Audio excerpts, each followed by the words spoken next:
Hi everyone and welcome back to the channel. So today in this video we will discuss William Wordsworth, his complete biography, major works, poetry and important exam facts.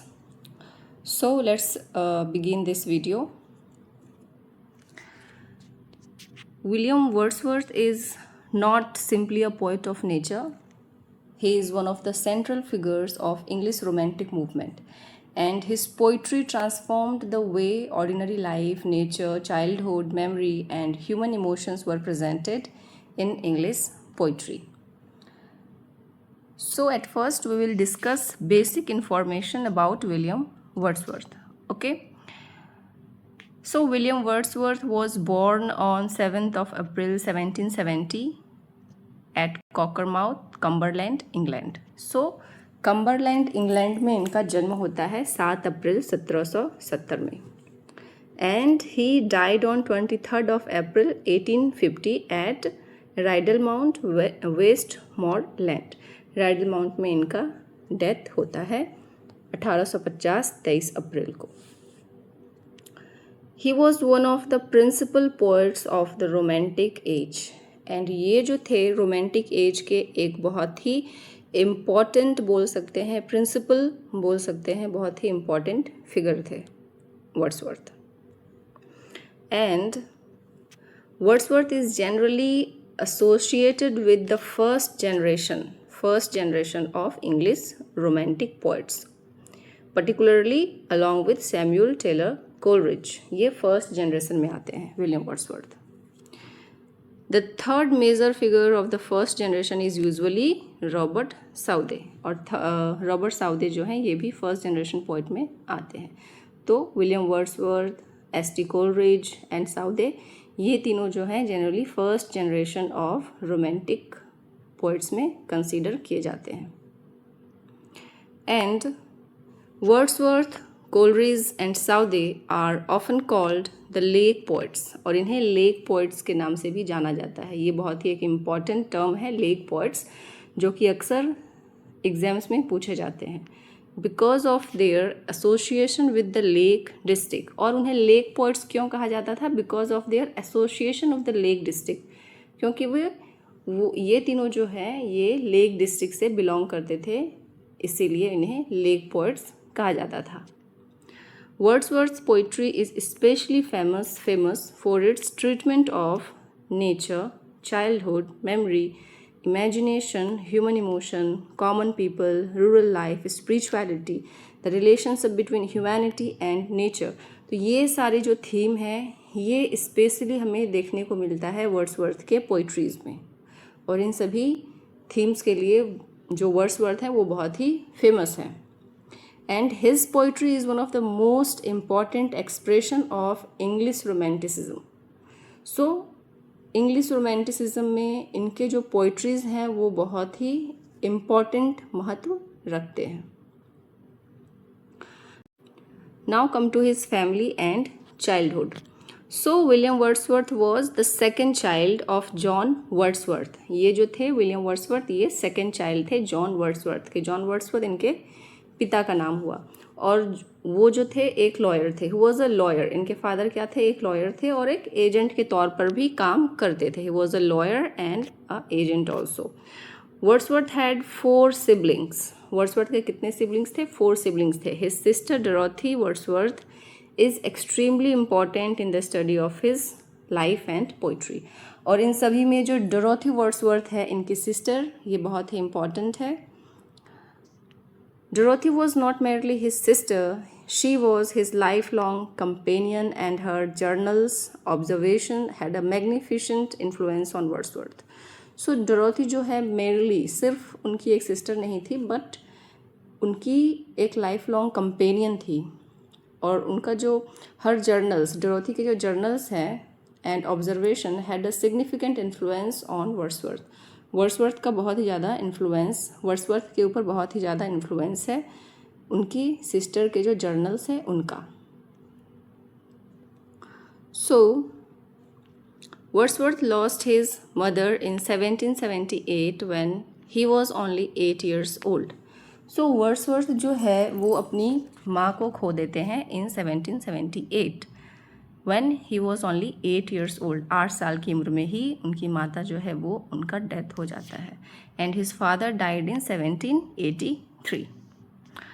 This early experience of loss had a deep emotional impact on Wordsworth. और ये जो early experience था of loss, ये उनके ऊपर बहुत ही गहरा प्रभाव डालता है। किसके ऊपर? वर्ड्सवर्थ के ऊपर।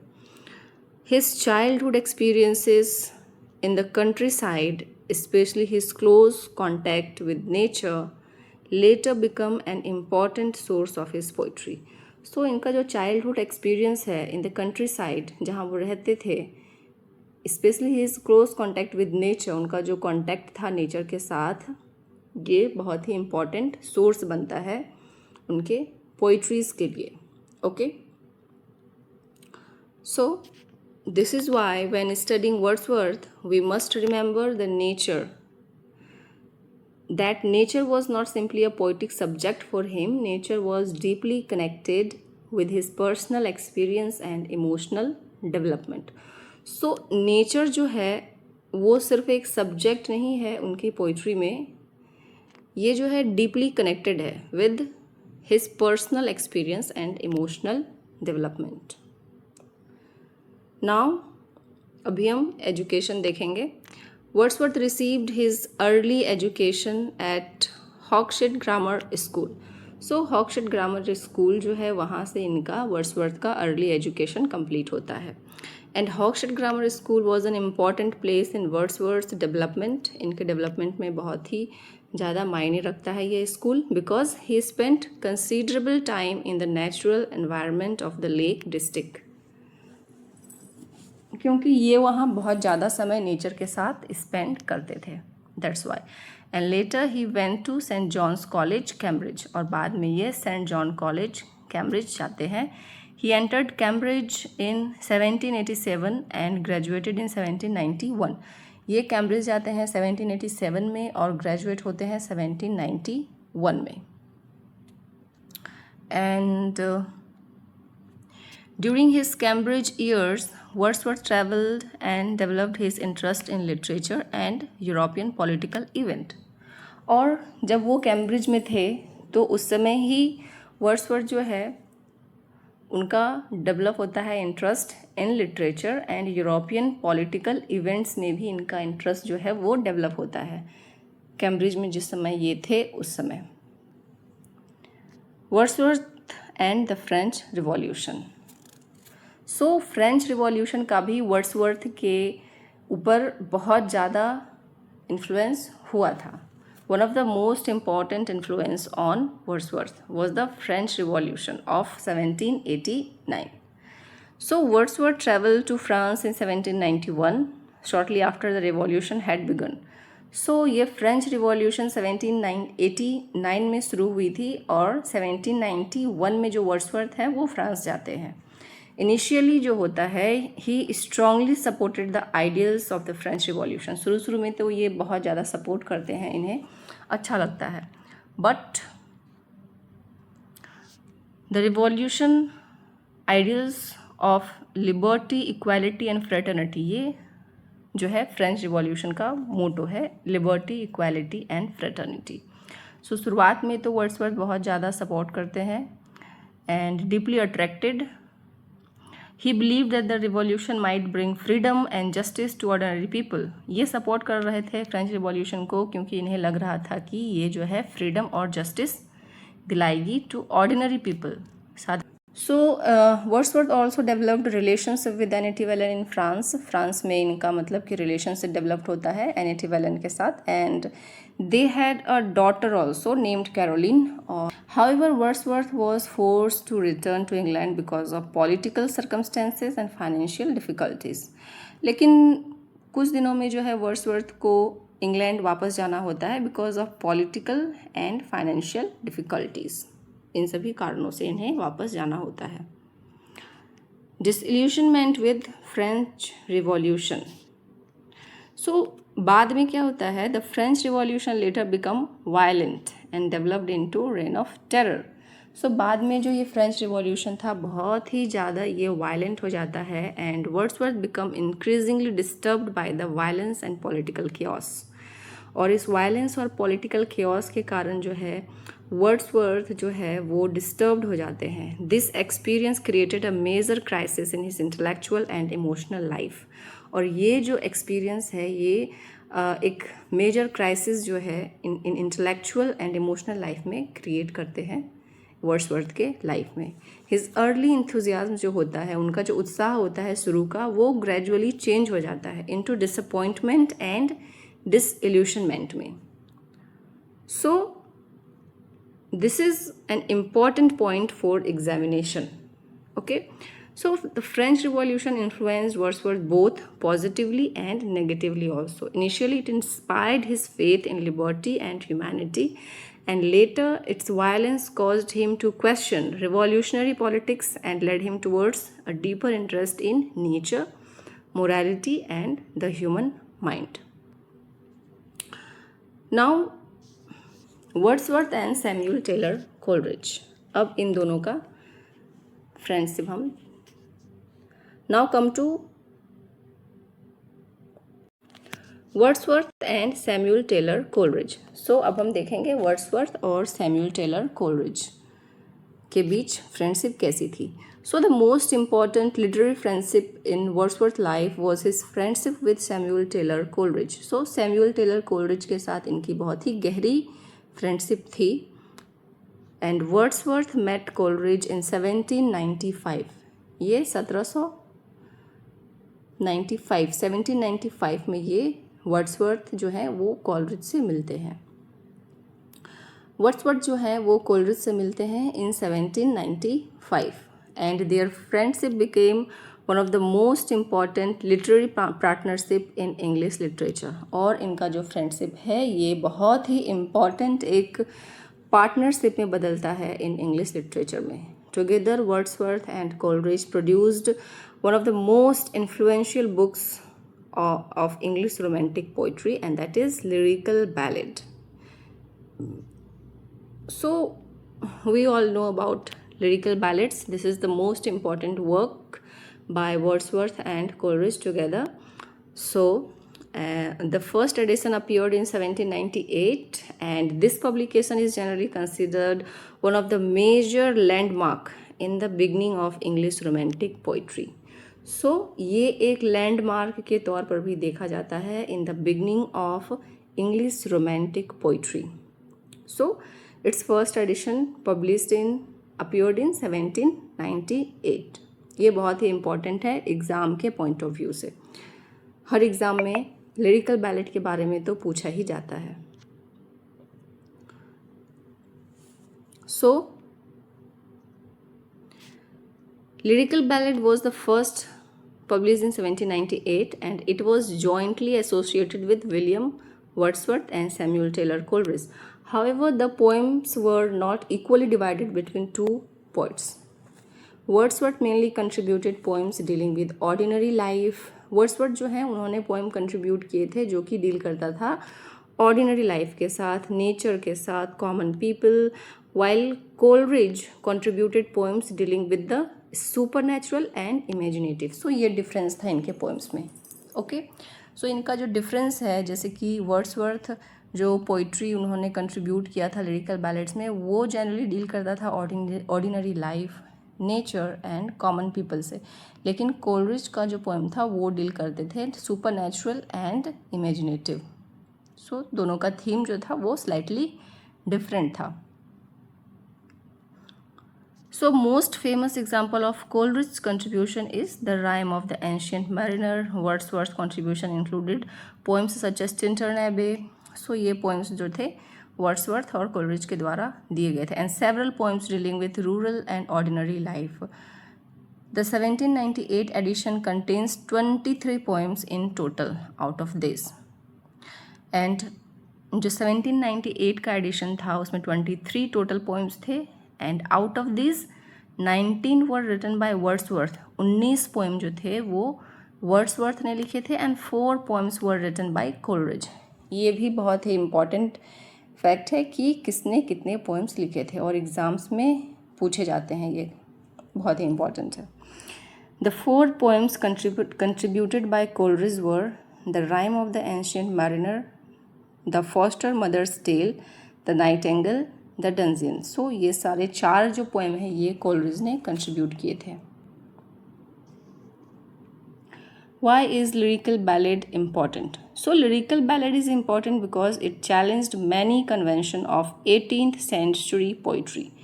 lyrical ballad important है क्योंकि इसने चैलेंज किया था many conventions of 18th century poetry। The poet wanted to bring poetry closer, और जो poets थे वो चाहते थे poetry को closer लाना, पास लाना। किसके पास लाना?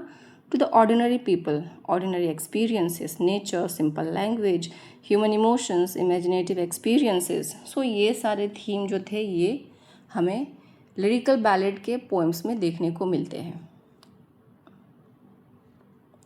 And Wordsworth believed that the poetry should not be limited to artificial poetic language or the lives of kings and heroes। So उनका मानना था कि जो पोइट्री है वो लिमिटेड नहीं होना चाहिए आर्टिफिशियल पोइटिक लैंग्वेज और lifes of kings and heroes तक ही लिमिट नहीं होना चाहिए। He wanted poetry to represent the emotional and psychological experience of ordinary human beings. Therefore lyrical ballad is often regarded as landmark of romantic movement। Preface to lyrical ballad is one of the most important document in English literary criticism, and its first edition of lyrical ballad appeared in 1798 and preface जो preface था वो add किया गया था 1800 में and expanded in the 1802। So first edition आता है 1798 में, फिर सेकेंड एडिशन आता है लिरिकल बैलेड का 1800 में, और इस समय जो है प्रीफेस ऐड किया गया था, प्रीफेस टू लिरिकल बैलेड ये ऐड किया गया था। 1802 में फिर से एक्सपेंड किया जाता है प्रीफेस को, and final edition fourth edition 1805 में आता है। सो ये डेट्स बहुत ही इंपॉर्टेंट हैं एंड आपको ये डेट ज़रूर से याद रखने चाहिए क्योंकि एग्ज़ाम्स में पूछे जाते हैं। So this is extremely important for competitive examinations, and Wordsworth used the preface to explain his ideas about poetry, the poet, language, emotion, nature, imagination and the relationship between poetry and ordinary life। So ये जो preface add किया था 1800 में, ये add किया गया था to explain his ideas about poetry। Ideas जो है उनका क्या सोच है उसके बारे में बताने के लिए प्रीफेस को ऐड किया गया था 1800 में। ओके, इन सभी टॉपिक्स के बारे में। Wordsworth definition of poetry. So Wordsworth का क्या डेफिनेशन था पोइट्री के लिए? पोइट्री के लिए उनका डेफिनेशन था that one of the most famous statement in English literary criticism comes from Wordsworth preface. Wordsworth described poetry as the spontaneous overflow of powerful feeling। So Wordsworth जो हैं वो describe करते हैं poetry को as the spontaneous overflow of powerful feelings, and he so Wordsworth also give definition of poet in his preface। Wordsworth also give an important definition of the poet, and according to him the poet is a man speaking to man। This means that the poet is not completely isolated और extra being. मतलब उनका कहना था कि poets जो होते हैं वो कोई बहुत ही एक्स्ट्रा ऑर्डिनरी और बहुत ही कुछ खास आइसोलेटेड नहीं होते हैं, वो भी एक सिंपल ह्यूमन बींग्स ही होते हैं। And the poet is fundamentally a human being communicating human experience to other human being. और वो सिर्फ कम्युनिकेट करता है ह्यूमन एक्सपीरियंस को to other human being, that's it. और वो कोई एक्स्ट्रा ऑर्डिनरी इंसान नहीं होता है। A man speaking to man, एक सिंपल सा इंसान होता है जो कि दूसरे इंसान से बात करता है through poetry. Wordsworth also says that the poet possesses greater sensibility, more enthusiasm and tenderness, and has a greater knowledge of human nature and wider soul than ordinary people। और उनका यह भी कहना था कि पोइट्स के पास जो है ग्रेटर सेंसिबिलिटी होती है एंड मोर एंथुजियाज्म होता है और टेंडरनेस होता है then ordinary people.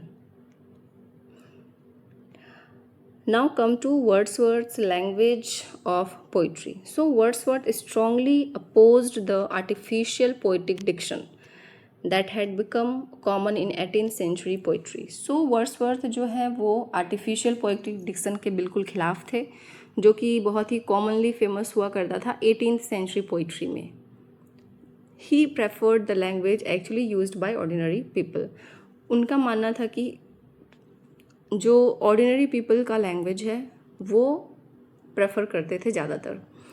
He particularly focused on the language of humble and rustic life, और वो जो है पर्टिकुलरली फोकस करते थे language of humble and rustic life, because according to Wordsworth people living close to nature often express genuine and fundamental human emotion. ये उनका मानना था कि पीपल जो क्लोज रहते हैं नेचर के वो एक्सप्रेस करते हैं genuine and fundamental human emotions को. ये वर्ड्सवर्थ का मानना था. Therefore Wordsworth wanted poetry to use a language that was simple, natural, emotional and close to ordinary speech, जो कि सिंपल हो, नेचुरल हो, इमोशनल हो एंड क्लोज हो to ordinary speech. So now come to the most important feature of Wordsworth's poetry, that is Wordsworth and nature. And it is important to understand that Wordsworth's nature is much more than trees, rivers, mountains and flowers. For Wordsworth, nature is a teacher. So Wordsworth के लिए जो nature है वो सिर्फ river, mountain, flowers या फिर trees नहीं है. उनके लिए नेचर जो है वो एक टीचर है, गाइड है, सोर्स ऑफ मॉरल स्ट्रेंथ है, source of spiritual experience, a companion and a force that saves the human mind. So his relationship with nature develops through different stages. And उनका जो relationship है Wordsworth का nature के साथ वो develop होता है थ्रू डिफरेंट स्टेजेस. उनके लाइफ के हर एक पड़ाव के साथ ये जो उनका रिलेशनशिप है वो चेंज होता है एंड वो डेवलप होता है, वो और ज़्यादा ग्रो होता है.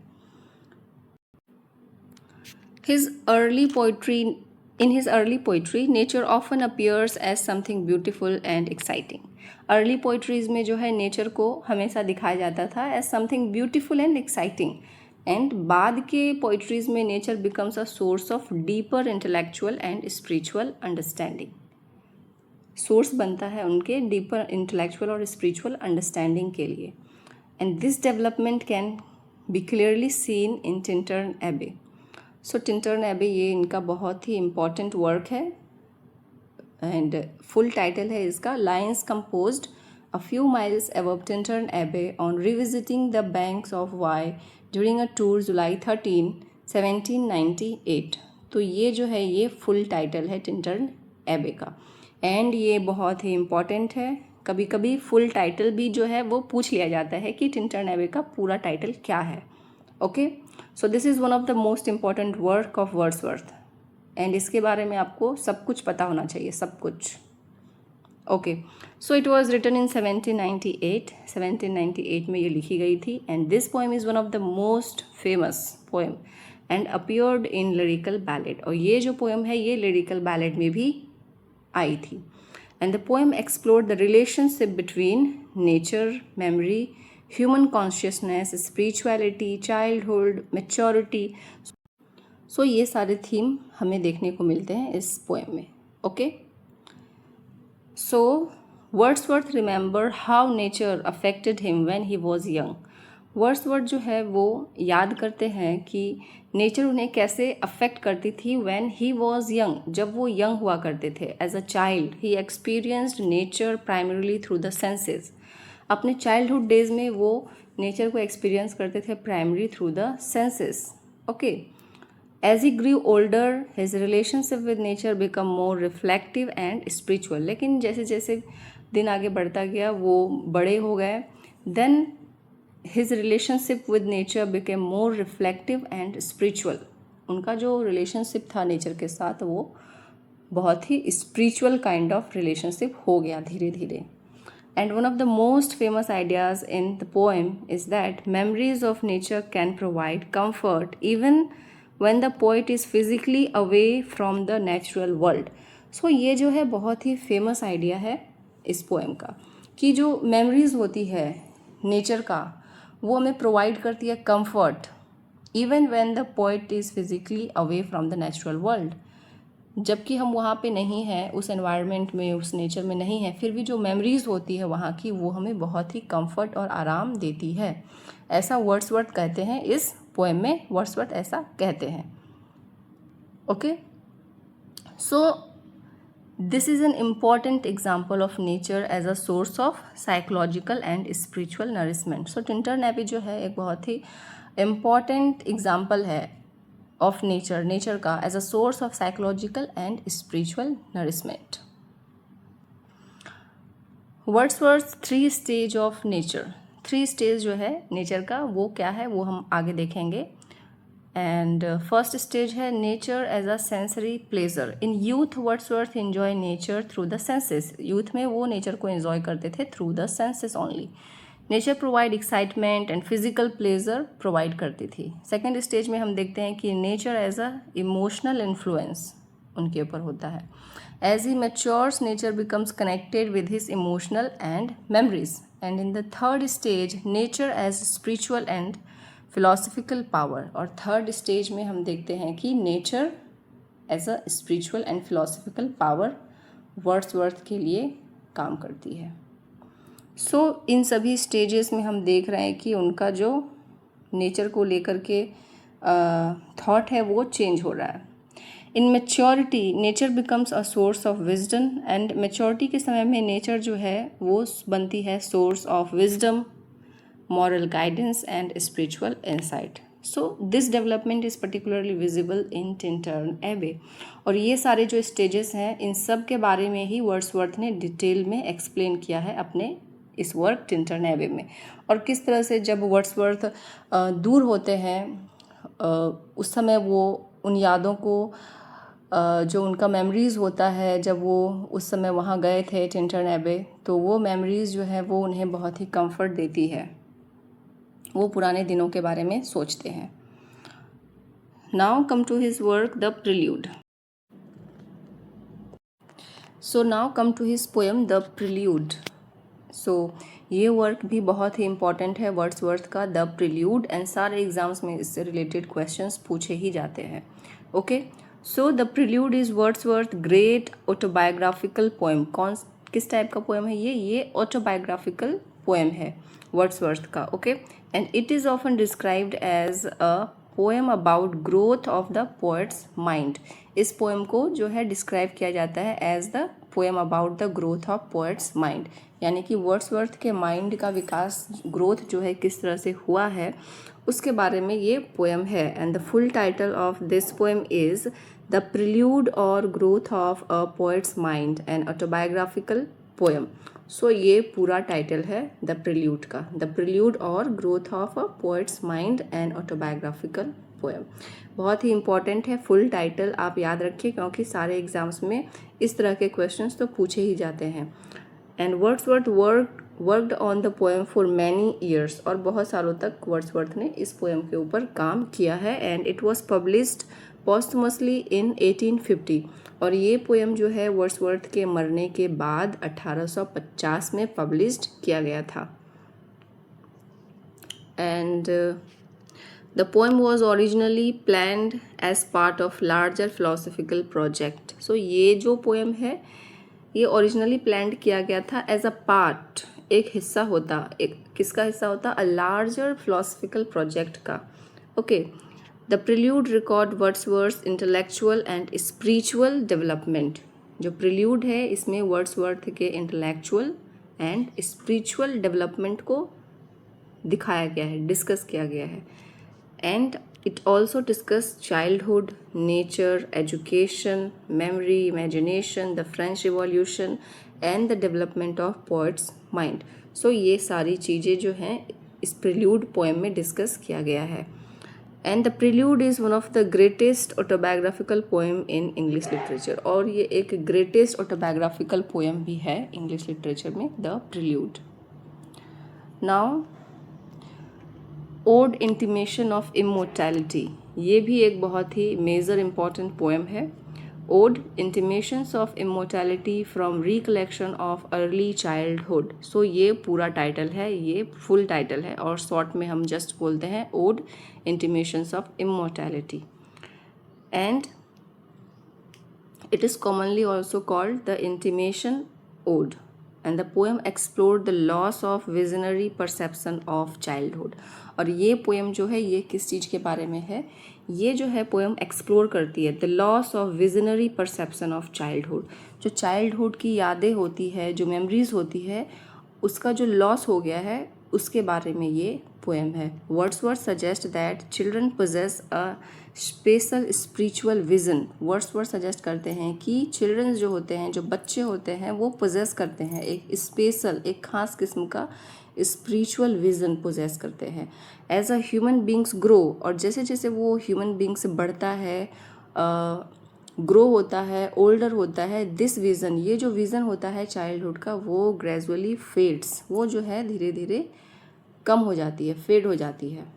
However, memory, imagination and reflection allow the adult to recover something of that lost spiritual experience. However, लेकिन फिर भी जो memory होती है, imagination होता है और reflection होता है, वो allow करता है adult को to recover करने के लिए something, थोड़ा बहुत of that lost spiritual experience। वो जो spiritual experience होता है बचपन में, जो स्पिरिचुअल विज़न होता है, वो धीरे धीरे बढ़ने के साथ साथ वो फेड होता है, लेकिन फिर भी मेमोरी, इमेजिनेशन और रिफ्लेक्शन के जरिए हम थोड़ा बहुत उस लॉस्ट स्पिरिचुअल एक्सपीरियंस को रिकवर कर सकते हैं। सो इम्पॉर्टेंट कॉन्सेप्ट जो है इस पोएम में वो है childhood, again memory, imagination, mortality and immortality. तो ये सारे थीम्स हैं important. Lines now come to his another poem, Lines written in early spring. So this poem combines nature, humanity and social criticism को देखा गया है इस poem में। Wordsworth observe nature and feels harmony among natural beings। Wordsworth जो है वो observe करते हैं nature को and feels harmony, और उन्हें बहुत अच्छा लगता है among natural beings, नेचर के साथ टाइम स्पेंड करने में। He contrast this harmony with human society, और वो कॉन्ट्रास्ट करते हैं इस हारमोनी को, मतलब इस खुशी को जो उन्हें नेचर के बीच में रहने से लगता है, विद ह्यूमन सोसाइटी के साथ। And the poem therefore contains an important romantic idea. क्या है रोमांटिक आइडिया इस पोएम में? Nature appears harmonious while human society often creates suffering and conflict. इस पोएम में कॉन्ट्रास्ट किया है वर्ड्सवर्थ ने नेचर को ह्यूमन सोसाइटीज़ के साथ, और कहा है कि ह्यूमन सोसाइटी जो है वो क्रिएट करती है सफरिंग एंड कन्फ्लिक्ट को। Okay, now the world is too much with us. This is also one of the most important work of Wordsworth. And the poem criticise materialism. ये poem जो है ये क्रिटिसाइज़ करती है materialism को and humanity's increasing separation from nature. जो materialism है, जो हम मतलब सोचते रहते हैं, नेचर के ऊपर ध्यान नहीं देते हैं, और जो बढ़ता हुआ इंक्रीजिंग सेपरेशन जो है फ्रॉम नेचर, नेचर से जो हमारी दूरी बढ़ती जा रही है और हम सिर्फ मटेरियलिज्म की ओर ध्यान देते हैं, तो इन सब चीज़ों को जो है इस पोएम में the world is too much with us, इसमें क्रिटिसाइज़ किया गया है।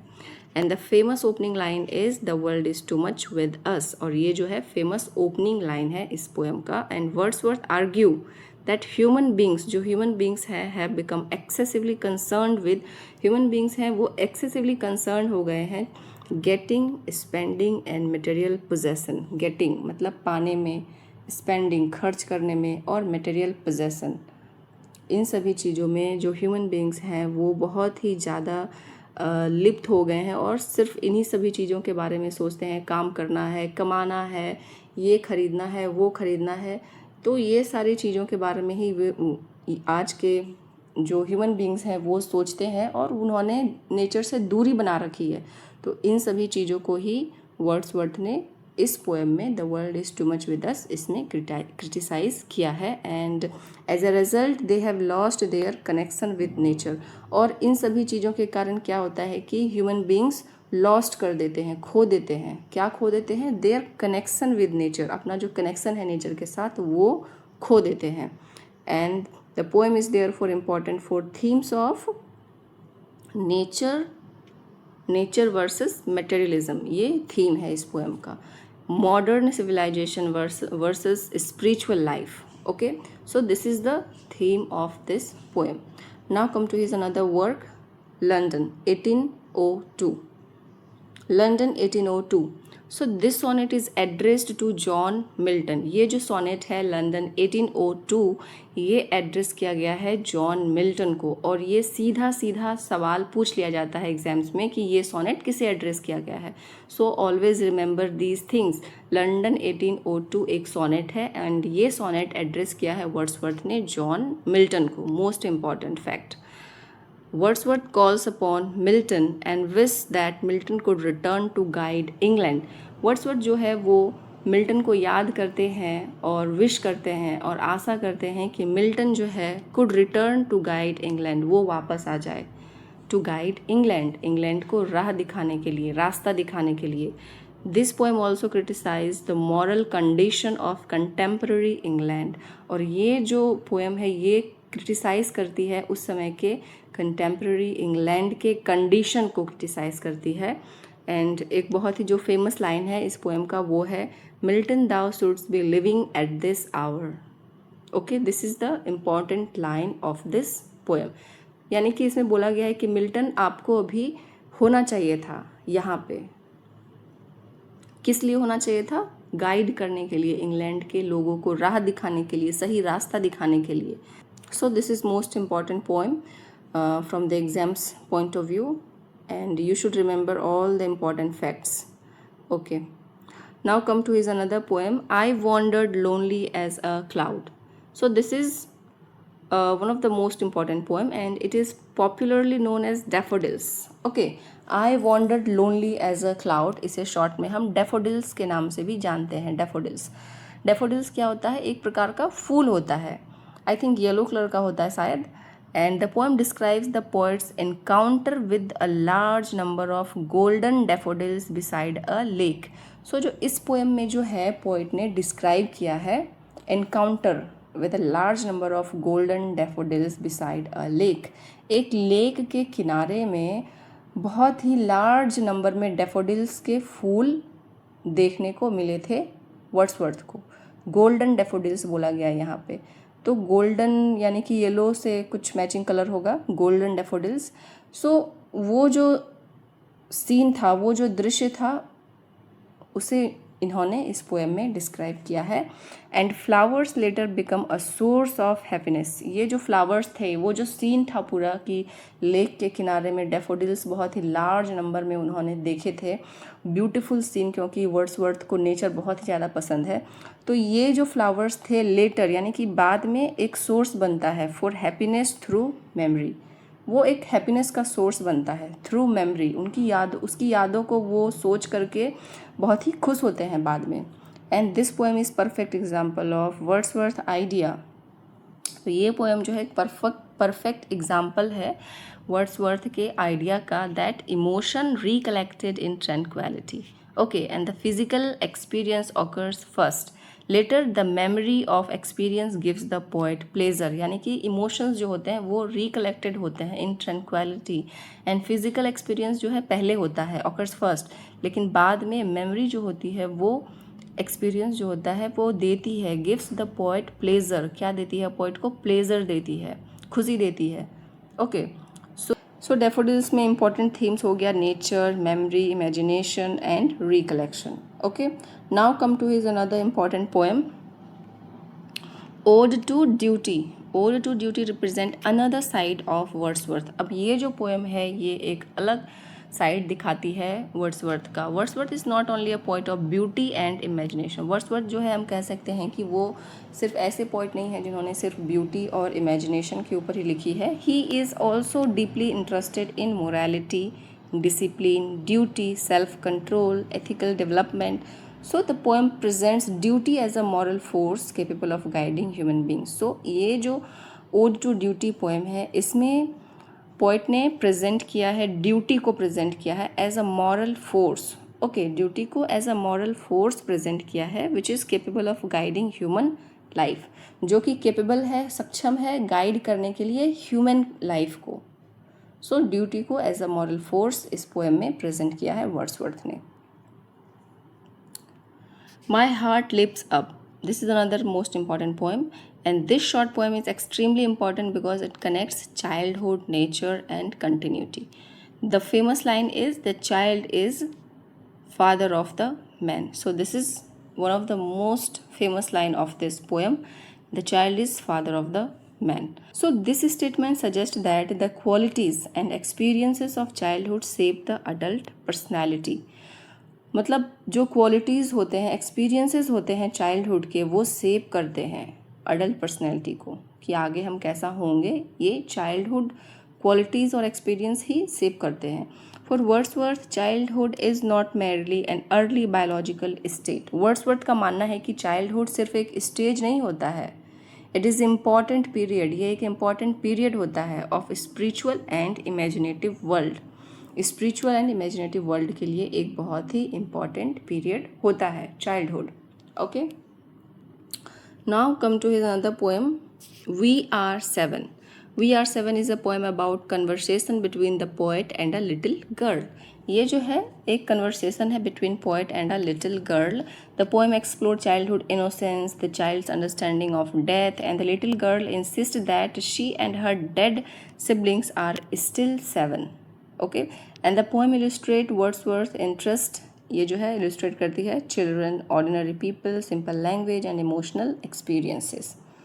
Now Michael, this is another important poem. Michael is one of the Wordsworth important narrative poem. ये कैसा पोएम है, ये एक नरेटिव पोएम है and it tells the story of an old shepherd named Michael and his son Luke. So ये जो है एक कहानी है बूढ़े आदमी की, शिफर्ड की, जिसका नाम होता है माइकल एंड उसके बेटे का नाम होता है Luke. And the poem deals with rural life, family relationship, paternal love, loss, poverty and human sufferings. Okay, ये सारे थीम होते हैं इस पोएम में and it is excellent example of Wordsworth interest in ordinary rural life. मतलब Wordsworth का interest जो है नेचर में भी था और जो ऑर्डिनरी जो रूरल लाइफ है, जो ऑर्डिनरी पीपल है, इन सभी के ऊपर उनका फोकस ज़्यादा होता था। The solitary reaper, this is like one of the most famous poem of Wordsworth. The Solitary Reaper describes a Highland girl singing while working in the field. So जो Solitary Reaper है ये describe करती है एक highland girl को singing, जो कि गाना गा रही होती है, while working in the field, खेतों में काम करते हुए वो लड़की गाना गा रही होती है पहाड़ों के बीच में। Okay, and the poet can not understand the meaning, लेकिन उस गाने का मतलब जो है पोएट को नहीं समझ में आता है, but emotional power of the song deeply affects him. लेकिन जो इमोशनल पावर होता है सॉन्ग का वो डीपली अफेक्ट करता है पोएट को, लेकिन जो इमोशन था वो उसे फील कर पाता है कि शायद ये, और वो मतलब कि गेस करने की कोशिश भी करता है कि शायद ये इस बारे में गा रही होगी, कोई कुछ एक्सीडेंट हुआ होगा या फिर पास्ट का कोई लॉस्ट किसी चीज़ के बारे में गा रही होगी, तो वो गेस करने की भी कोशिश करता है, लेकिन उसे उस गाने का मतलब ये लैंग्वेज समझ में नहीं आता है। द पोएम एक्सप्लोर, इस पोएम में थी music, beauty, imagination, emotion and memory, ये सारे थीम्स थे। And Wordsworth demonstrate that a simple rural experience can produce profound poetic emotion. Okay, now Lucy poems. Lucy poems are a group of poems associated with the mysterious figure of Lucy. So Lucy poems क्या है, ये एक group of poems है, 5 poems का एक group है with a mysterious figure, और इसमें एक मिस्टीरियस फिगर होती है, लूसी नाम की लड़की होती है, उसके ऊपर ये पोएम है। The important Lucy poem includes, and इस लूसी पोएम्स में टोटल 5 पोएम्स हैं। Strange fits of passion have I known, she dwelt among the untrodden ways, I travelled among unknown man, 3 years she grew in sun and shower, a slumber did my spirit seal. So ये सारे poem जो है Lucy poem के नाम से जाने जाते हैं। ये 5 पोएम है, ग्रुप ऑफ पोएम है जिसे लूसी पोएम हम कहते हैं। एंड ये पोएम जो है वो डील करती है love, death, nature, loss, memory and morality. So इस पोएम में दिखाया गया है कि ये जो लूसी नाम की लड़की है ये बहुत ही अननोन है और कहीं अकेले रहती है और इसकी जो है अचानक से सडन डेथ भी हो जाता है। सो ये सारी चीज़ें इन पोएम्स में दिखाया गया है। Now the resolution and independence is most important poem again, and इसे हम द लीच गैदरर के नाम से भी जानते हैं। The poem presents the poet's psychological crisis and his encounter with an old leech gatherer. ये जो पोएम है ये प्रेजेंट करती है पोएट के साइकोलॉजिकल क्राइसिस को and his encounter with an old leech gatherer, और वो जब मिलता है एक बूढ़ा लीच गैदरर से, उसे इस पोएम में डिस्क्राइब किया गया है। The old man's endurance gives the poet courage and strength, और जिस समय ये मिलता है उस ओल्ड लीच गैदरर से, उस वक्त जो पोएट का दिमागी हालत था या फिर परिस्थिति थी साइकोलॉजिकल, वो बिल्कुल भी सही नहीं थी, psychological condition. But after looking at and after meeting him, मतलब ये ओल्ड लीच गैदरर से मिलने के बाद, उसके साहस को देखने के बाद, वो जो पोएट जो है उसे करेज मिलता है और स्ट्रेंथ मिलता है। तो ये सारी चीज़ें ही इस पोएम में पोएट ने डिस्क्राइब किया है। And this poem is important, and the theme of this poem is anxiety, depression, human endurance, nature and moral strength. So these are the themes of this poem. Okay, now come to सारे important works जो है, कुछ William Wordsworth के important works, उन्हें fast जल्दी से बस revise कर लेते हैं। Major poetry collection and works, okay. Lyrical ballad 1798 में पब्लिश हुई थी, written jointly with Samuel Taylor Coleridge, and 1800 में प्रीफेज आया था, एडिशन ऑफ प्रीफेज हुआ था, so that's why this that is also important. And poems in 2 volumes, ये जो है 1807 में पब्लिश हुई थी। पोएम्स इन 2 वॉल्यूम्स क्या है? ये है एक major collection of Wordsworth poetry, ये कलेक्शन ऑफ पोइट्री है वर्ड्सवर्थ का। एंड द एक्सकर्सन 1814 में पब्लिश हुई थी, major philosophical poem and part of his large poetic project. So excursion 1814 में आई थी एंड ये एक फिलोसफिकल पोएम है वर्ड्सवर्थ का। देन प्रिल्यूड 1850 में आई थी, ऑटोबायोग्राफिकल है एंड मास्टरपीस, पब्लिश्ड पॉस्टमसली, मरने के बाद पब्लिश्ड हुआ था। एक्लिसियास्टिकल सोनेट जो है 1822 में पब्लिश्ड हुई थी, ये सीक्वेंस है सोनेट का of dealing with English religious history, जो कि डील करती है इंग्लिश रिलीजियस हिस्ट्री को। एंड वर्ड्सवर्थ मेजर थीम क्या थे? नेचर तो बहुत इंपॉर्टेंट थीम है, nature is the central theme, but nature is not merely scenery, nature is teacher. Nature क्या होती है? टीचर होती है, गाइड होती है, मॉरल फोर्स होती है एंड स्पिरिचुअल प्रेजेंस होती है वर्ड्सवर्थ के लिए, वो सिर्फ एक सीनरी नहीं होती है वर्ड्सवर्थ के लिए। Okay, then childhood, Wordsworth gives childhood as special spiritual significance. Childhood भी एक इम्पॉर्टेंट थीम है जो इन्होंने बहुत से पोइम्स में डिस्कस किए हैं। Because he believes children possess special imaginative and visionary relationship with the world. Okay, then memory, because memory allow past experience to continue influencing the present, and this is specifically important in Tintern Abbey and I wandered lonely as a cloud। इन दोनों poem में हमें देखने को मिला है कि कैसे memory जो है पोइट को बाद में प्लेजर देती है ना। And then imagination, this is also one of the important theme। And common man, Wordsworth give poetic importance to ordinary people and rural life। Emotion, strong human emotion is central to his theory of poetry। Simplicity भी है theme, spirituality भी theme है, because nature often becomes medium through which the poet experience a deeper spiritual reality। Now Wordsworth as a poet laureate। So William Wordsworth जो है वो poet laureate बने थे United kingdom में in 1843। कब बने थे? 1843 में वो पोएट लॉरियर बने थे एंड सक्सीडेड रॉबर्ट साउदे के बाद, and he remained poet laureate until his death in 1850, और 1850 तक वो पोएट लॉरियर रहे थे।